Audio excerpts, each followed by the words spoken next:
Dito na lang po tayo sa ating vlog. Welcome back to my channel. Glaber Sosa from Sampaloc, Manila. Yoroshiku Onegaishimasu. Dito na naman po tayo sa ating visa number 3. Ito yung tinatawag nating SSW visa o yung Specified Skilled Worker Visa na tinatawag. So, itong Specified Skilled Visa na to o pinaiksi na SSW visa ay fresh na fresh at kakalabas lang last April 2019. Wala pa akong ka-idea about sa visa na to kasi hindi pa naman siya medyo maugong dito nun sa Japan. Nung graduate ako last year, March 2020, as student visa, nung pagka-graduate ko, nag-boom tong SSW visa na to. Kaya sabi ko, why not na hindi ko i-share dyan sa mga kababayan ko nga sa Pilipinas. So, ito na, simulan na natin. So, ang reason pala, according to my research, itong SSW visa na to, ginawa siya kasi para masupplyan yung shortage of workers here in Japan. Sila as Japanese government here was namomroblema kung saan sila kukuha ng mga employee. Medyo mahaba-haba itong visa na to kaya kailangan panoorin nyo. Kasi meron tayong binatawag na SSW1 at SSW2. Paghihiwalayin ko sana, pero na lang, i-explain ko na lang dito isang visa na lang. Isang explanation na lang para masundan nyo din at ganahan kayo bakit may tinatawag na visa SSW number 1 at SSW number 2. Ito yung, for me, itong SSW yung pinaka-opposite ng student visa. Wala kang pera, hindi ka rin makakapasok. Kumbaga sa sarili mo, hindi ka skilled worker, hindi mo kayang pumasok sa trainee visa. Number 1. Ano yung mga important requirement? Dito tumako muna tayo sa SS visa number 1. Yung mga qualified sa SSW visa number 1 ay ang mga sumusunod. Kung ikaw ay nandito na sa Japan, patapos na yung visa mo, trainee visa ka na, patapos na yung visa mo, pauwi ka na ng Pilipinas, pwede ka pa pong mag-extend ng visa mo kung trainee, galing ka ng trainee visa.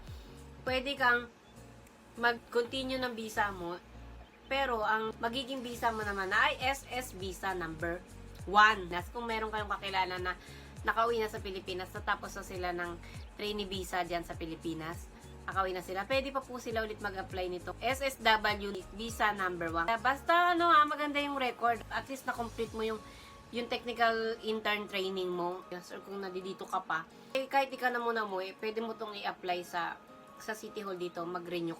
Ang kinagandahan kasi kung natapos mo yung technical intern training mo dito sa Japan, hindi ka na masyadong i-required sa Japanese language. Kasi syempre nakapagtrabaho ka na po dito ng 3 years, kaya kilala ka na rin ng mga employer mo. At saka, for sure, kung titira ka dito ng 3 years, talagang nakakapagsalita ka na ng Japanese language. Applicable din po ito sa mga katulad naming graduate ng student visa. Makakapag-renew pa ako ng visa through SSW visa number 1 kung mamimit ko yung mga sumusunod. Number 1, syempre kailangan ko ng JLPT at least N4 passer dapat. Tapos meron din tinatawag na SSW skilled examination. Kung student visa ka dito, basta napasa mo yung N4, napakadali na lang yung specified skilled visa. Specified skilled examination na tinatawag, meron yung dalawang scope. Tayo bilang Pilipina, nila-line up tayo na mag-take ng exam for English, isang exam for Japanese language. Kasi alam ng employer, Japanese employer, ano tayo, magaling tayo sa English, Nax. Kaya ang i-exam po natin is English tsaka Japanese.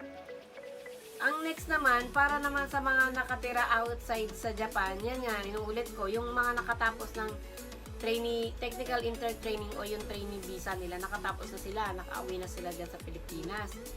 Pwede pa silang ulit bumalik dito, mag-apply po sila ng SSW1 visa.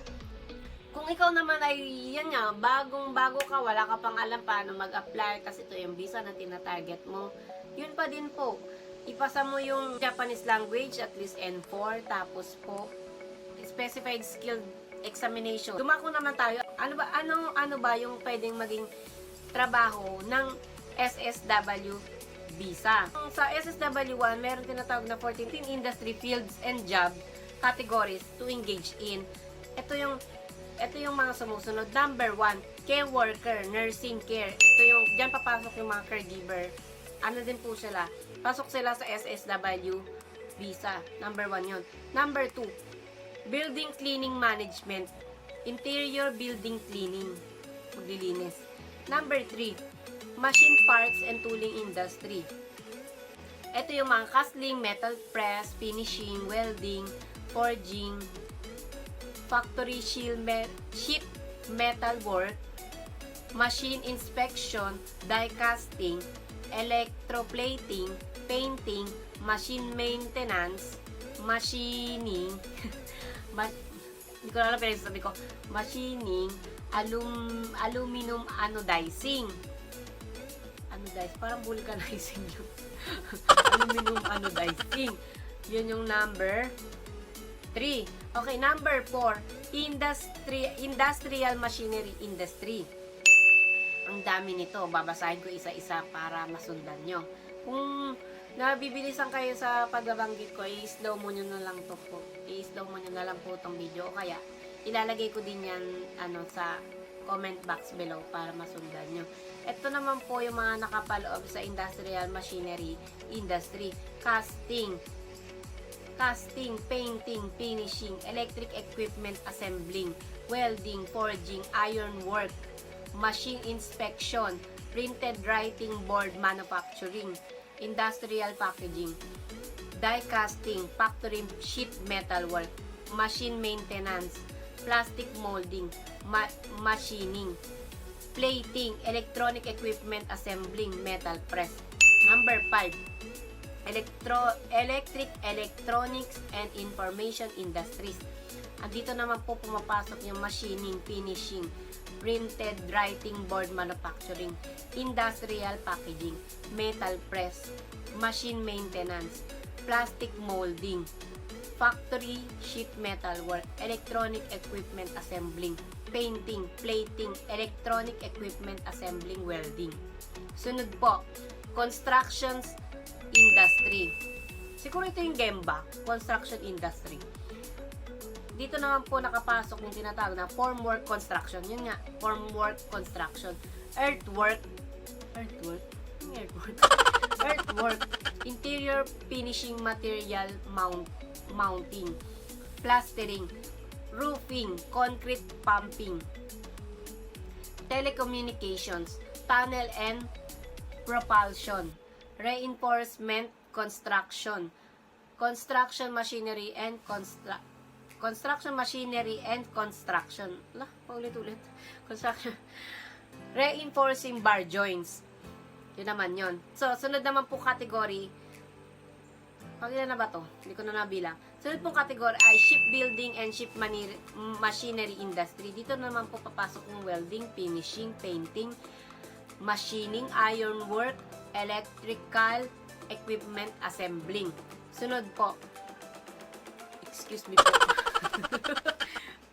me po. Automobile repair and maintenance. Dito naman po nakapalab yung automobile everyday inspection and maintenance, regular inspection and maintenance, disassembly. Sunod po, aviation industry, airport ground handling, aircraft maintenance. Next, accommodation industry, providing accommodation services such as working at the front desk. Ano siguro to? Receptionist. Planning, public relations, hospitality, restaurant services. Ano nga to? Receptionist to. Itong accommodation industry. Sunod po, agriculture. Agriculture siguro ito yung mga magsasaka. General crop farming. O, yun nga, farming. General livestock farming. Sunod po, fishery and aquaculture, mangingisda, fishery, aquaculture industry. So, yung mga nasa province, ang ganda nitong visa na to for me, ha? Yung mga nasa province na super, ito yung field nila,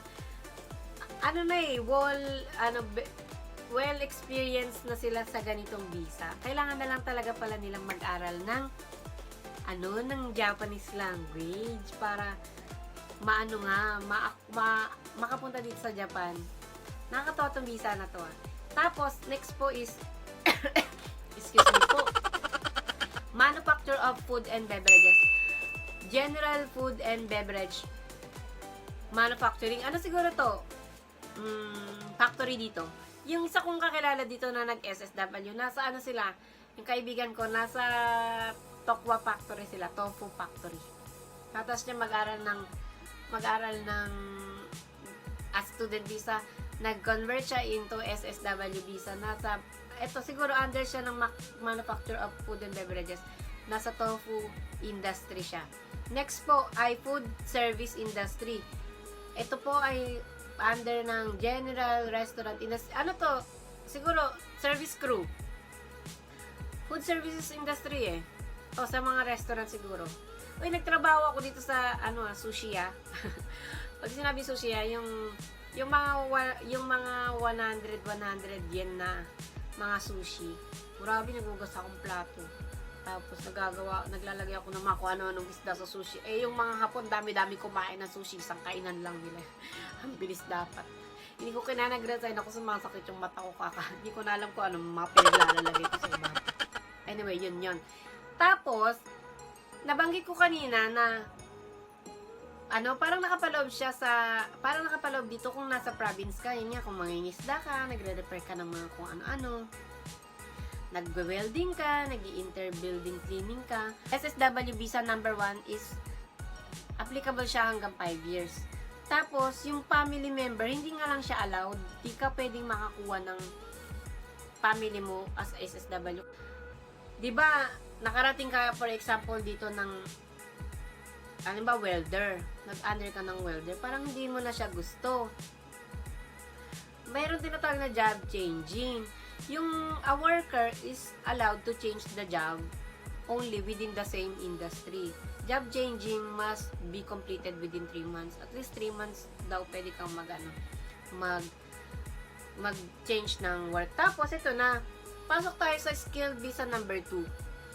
Nalinawan ba kayo dun sa skilled visa number 1? Ang pinaka-clue lang dun, kung nakapasok ka dun sa industry na binanggit ko, sa 14 industry, aral ka ng JLPT N4. Skilled examination, no experience needed.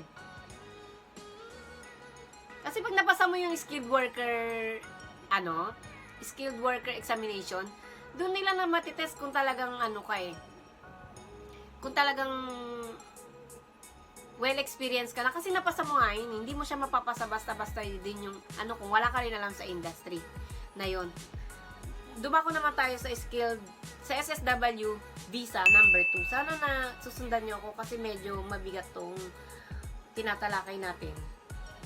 Kasi nga, maganda kasi itong visa na to. Kung qualified lang sa SSW visa number 2 ay itong mga sumusunod na to. Construction industry and ship building and ship machinery industry. So, ito lang yung makakatalon sa specified skilled worker visa number 2. Tapos, kung makakatalon ka, makakapasok ka sa ganitong industry, construction industry nga, shipbuilding and machinery industry, ang period of stay mo, unlimited. Renewable nga lang siya every 6 months, 12 months, or 36 months. Kung makakapasok ka sa SSW number 2 visa, meron ka daw pong opportunity for permanent visa dito sa Japan in the near future. Tapos ito pa, family member is allowed. Kaya mo nang dalhin yung family.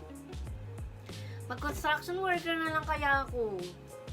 Parang ayoko na mag-teacher. Ayoko na din maging labandera. Sakto to sa'yo, tay. Si Angelo Versosa, tama, mag-construction industry siya dito. Para, imaginein mo, si Jello pala magbibigay sa akin ng permanent residency dito. Hindi pala ako ang magbibigay sa kanila ng visa para dito kami tumira. Siya pala. Kasi kung ipupursue niya nga yung pagiging construction industry field niya, siya pala magbibigay sa akin ng visa. Ngayon ko lang nabasa to. Ito ba yung isang kinaganda ng SSW visa? Unlike daw sa mga working visa, yung mga applicants ng SSW visa, hindi daw kailangan na mag academic history at saka job experiences. However, they are still required to pass the examination nga, yung SSW visa examination to prove that they have adequate job skills, tsaka yung N4. So, yun nga, sana nakita niyo yung pagkakaiba ng SSW visa number 1 at SS visa number 2. Ganda ng visa, SSW visa number 2. Hindi ako papasok sa field na to kasi hindi naman ako marunong mag-construction. Tapos, ganda nitong visa na to, allowed yung family, tapos permanent yung visa mo. Kaya, sana yung mga nakapanood, yung nagtapos ng ano na to, ng video na to, sana may consider mo kung saan mo ilalagay yung sarili mo, kung anong field ba yung gusto mo. Sana makapunta ka dito. Kung nasa probinsya ka, mahirap ang buhay dyan, magtiwala ka lang sa Panginoon, wag kang sumuko, mag-pray ka. Ito palang sinishare kong video, ito pala yung magiging pathway mo para makarating ka dito. So, kung tinapos mo man tong video, maraming salamat sa panonood. Wala akong ibang masasabi kundi salamat sa mga panonood. At saka maraming salamat, taka 100 subscribers na po ako. Maraming salamat sa panonood. Sana ipagpatuloy mo yung journey mo. Kung hindi ka man dito mapunta sa Japan, huwag kang magsawang mag-pray, manalig ka sa Panginoon na makaalis ka, makapag-abroad ka. Hindi ko sinasabing iwan mo yung bansa natin ng iwan mo lang. Kasi kaya ka mag-abroad, may pangarap ka. At pagbalik mo dyan, may ipon ka na. Yun yung dapat na mangyari pag nag-abroad ka. Anyway, maraming salamat sa panonood. Huwag kalimutang mag-subscribe. At huwag din kalimutan, kung hindi nyo pa napapanood yung mga previous video ko, panoorin nyo kasi, ano yan, kung ayaw mo ng trainee visa, student visa, SSW visa. Meron pa tayong susunod. Pakiabangan ang visa number 4. Isusunod ko na dito sa video na to. Ang tinatawag na JET program. Yun lang po. Maraming salamat. Sayonara.